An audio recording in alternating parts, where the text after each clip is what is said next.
Bismillahirrahmanirrahim. Anak raja mengundang makan.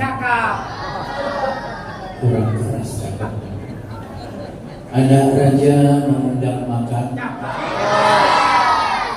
Makan di istana jangan berserakan. Sebelum salam saya ucapkan, pastikan HP sementara diamankan. Biar fokus khusyuk Pak ya. Dimatikan sebentar Pak ya. Ibu-ibu di belakang yang tidak saya lihat tolong dimatikan. Kalau ibu-ibu HP-nya masih nyala, saya kasih pantun lagi sebentar. Berlibur ke pulau Sandara, saksikan matahari terbit di waktu pagi. Kalau HP-nya masih belum diamankan, saya doakan suaminya menikah lagi. Bapak-bapak akhirnya lantang dengan niat kalian. Assalamualaikum warahmatullahi wabarakatuh.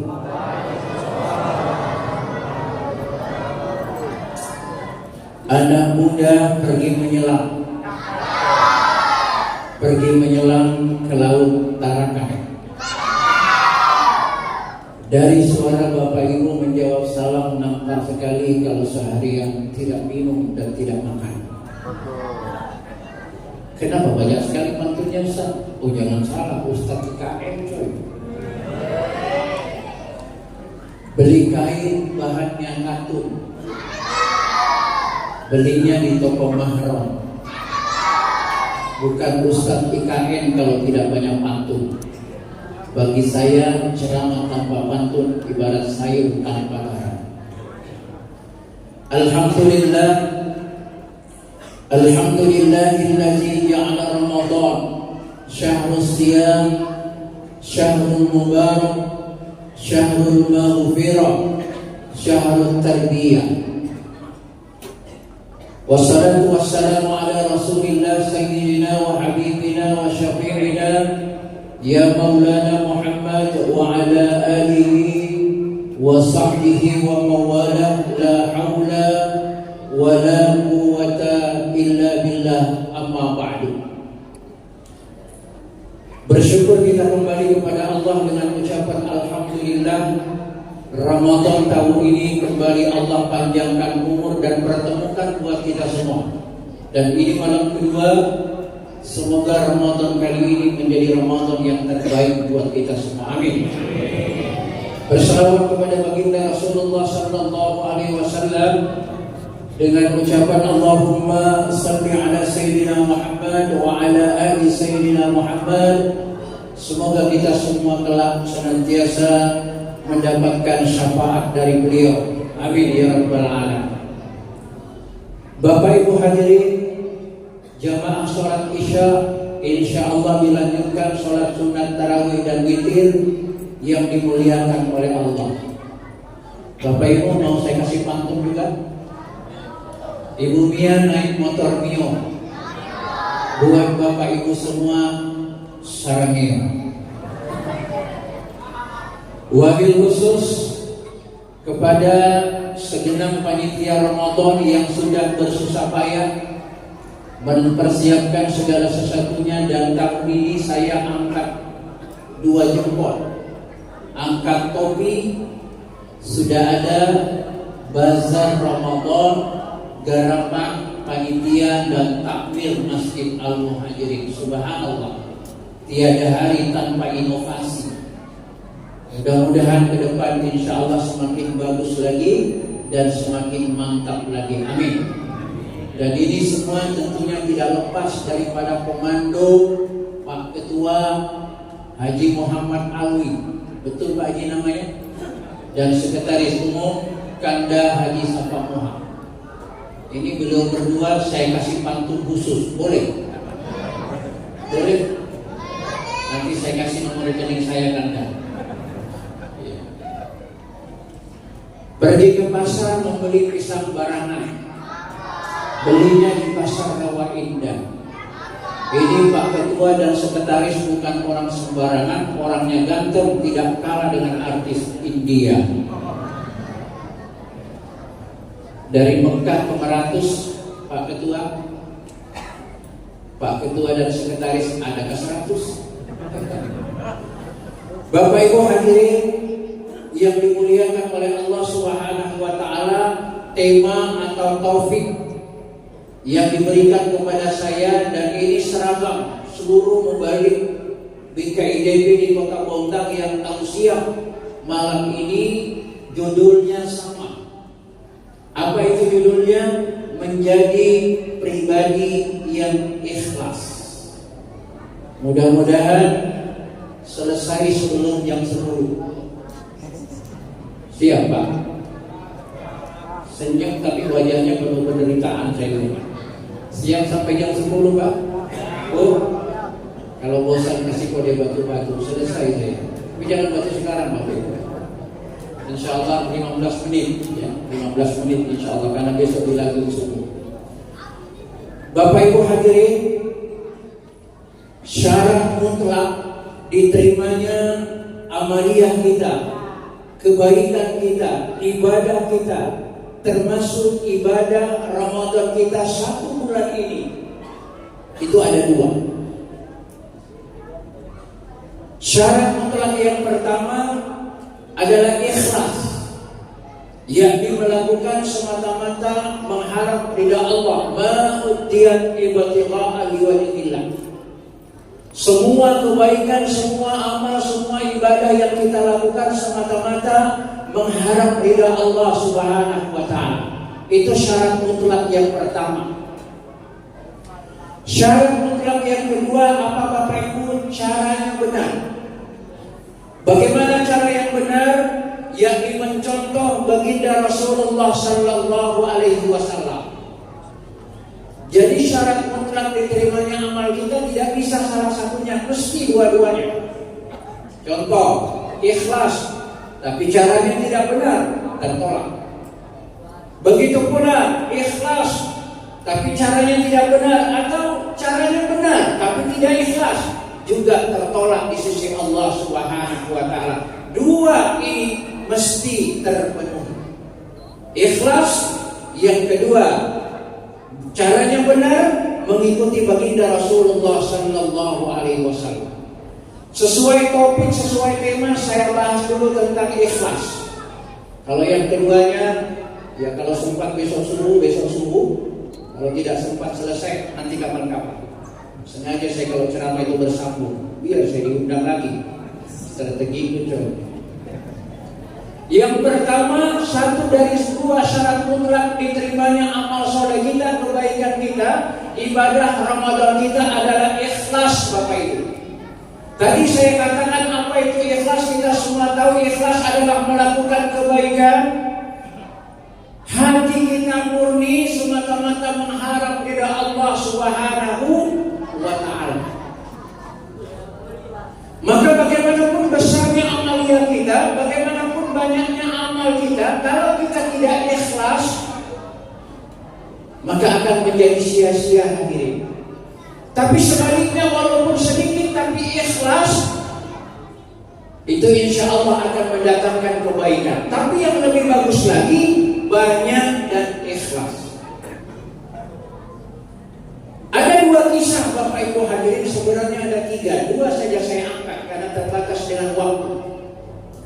Bagaimana kisah orang yang tidak ikhlas, lalu kemudian orang yang ikhlas dalam melakukan kebaikan. Sebab bicara ikhlas ini sesungguhnya kita semua sudah paham, sering mendengar dan sering menyampaikan kalimat itu, cuma terkadang yang berat mengaplikasikannya. Kenapa? Memang setan tidak senang kepada orang yang berikhtiar, berusaha menuju ke ikhlas. Tapi kalau sudah ikhlas, setan tak mampu lagi akan menggoda. Kisah yang pertama Bapak Ibu disampaikan oleh baginda Rasulullah sallallahu alaihi wasallam melalui hadisnya yang cukup panjang. Saya terjemahkan saja. Dari Abu Hurairah radhiyallahu anhu, dan ini hadis beliau Diriwayatkan oleh Imam Muslim, Imam Ahmad, Imam An-Nasai dan Imam Al-Baihaqi. Hadis ini sahih. Satu ketika Rasulullah Shallallahu Alaihi Wasallam bercerita kepada Abu Hurairah, apa kata beliau? Nanti di hari kiamat ada 3 orang laki-laki yang pertama kali diadili oleh Allah Subhanahu Wa Taala. Yang pertama konon laki-laki yang syahid, sering disebut dengan mujahid. Yang kedua, laki-laki yang kedua adalah orang cerdik pandai, orang berilmu, orang alim. Dan yang ketiga adalah orang dermawan. Nampak kasat mata orangnya baik, nampak kasat mata calon penghuni surga, tapi ternyata penghuni nerakanya Allah Subhanahu Wa Taala. Laki-laki yang pertama konon kata Mujahid Allah Subhanahu Wa Taala panggil, lalu kemudian Allah perlihatkan bagaimana ganjaran bagi orang-orang yang syahid mati di jalan Allah Subhanahu Wa Taala membela agama Allah. Dan ketika diperlihatkan bagaimana besarnya pahala orang yang syahid, dan si laki-laki yang konon katanya Mujahid ini mengaku itu semua nikmat Allah berikan kepada orang yang mati syahid, mati di jalan Allah. Dan kemudian Allah bertanya, wahai Fulan, engkau telah melihat bagaimana ganjaran orang yang syahid, lalu apa yang kau lakukan untuk mendapatkan itu semua?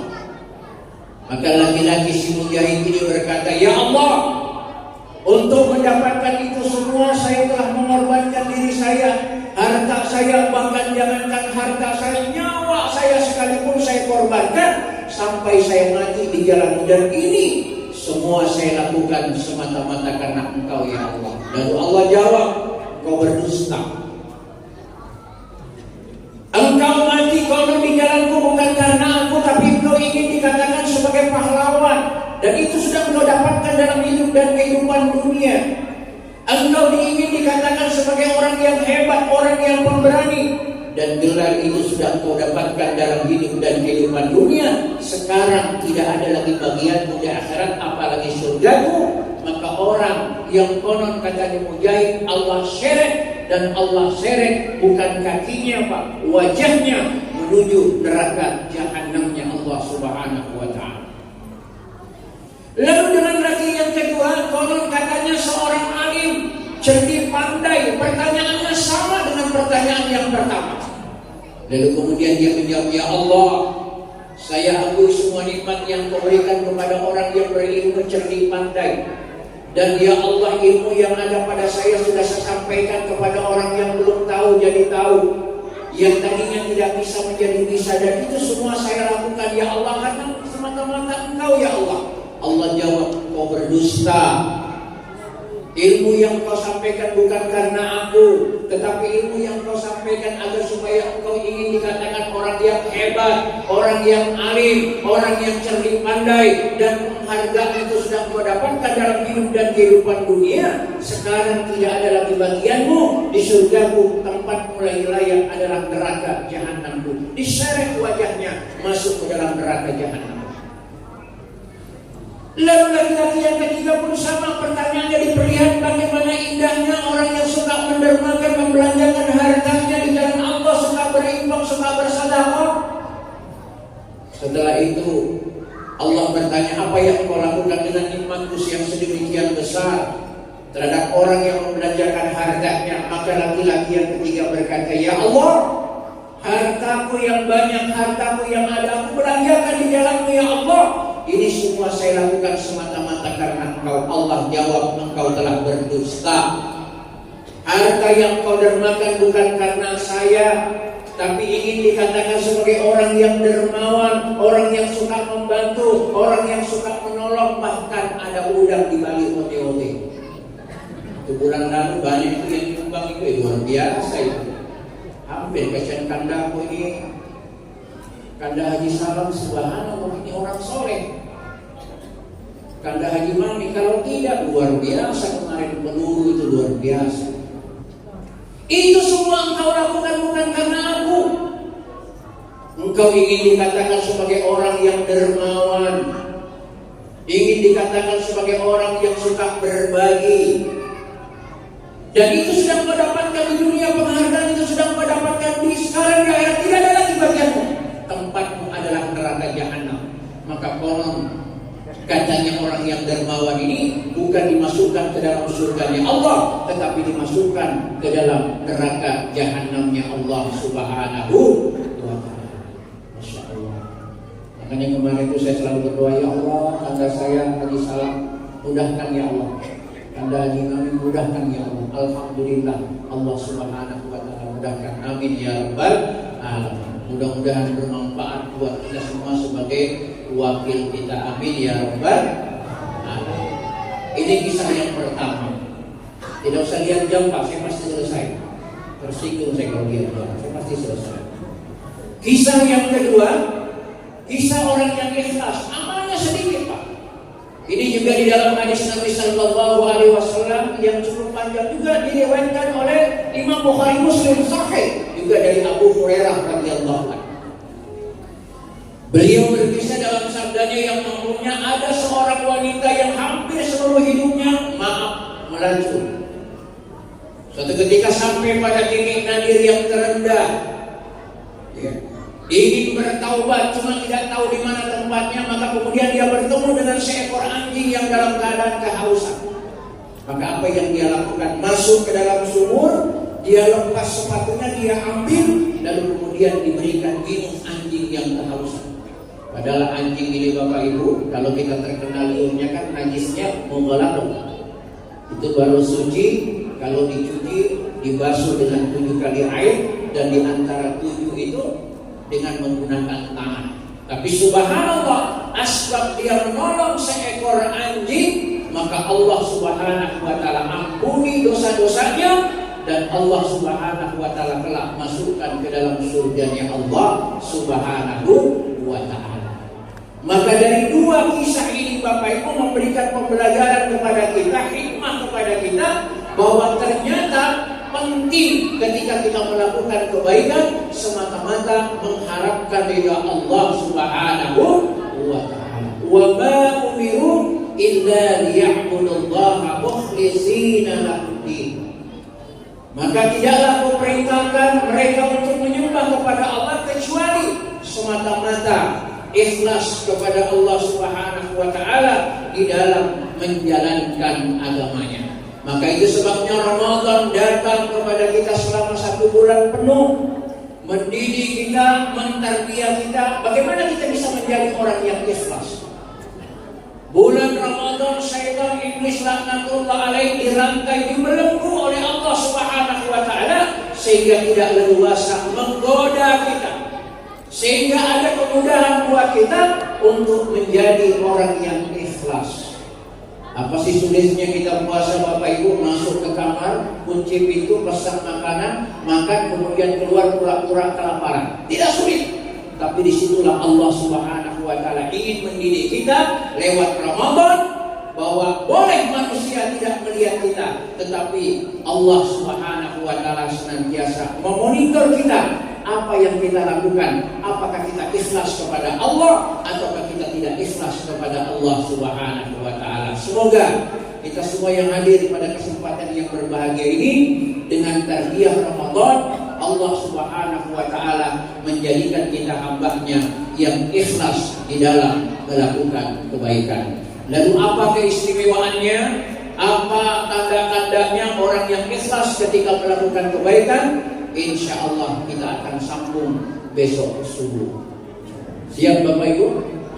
Kita sambung insya Allah besok subuh. Pisau diasah buat gulama, gulama didapat di dalam tubuh.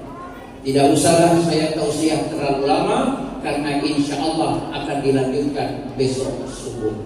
Putri titian sahabat Aura Kasih, cukup sekian, terima kasih. Assalamualaikum warahmatullahi wabarakatuh.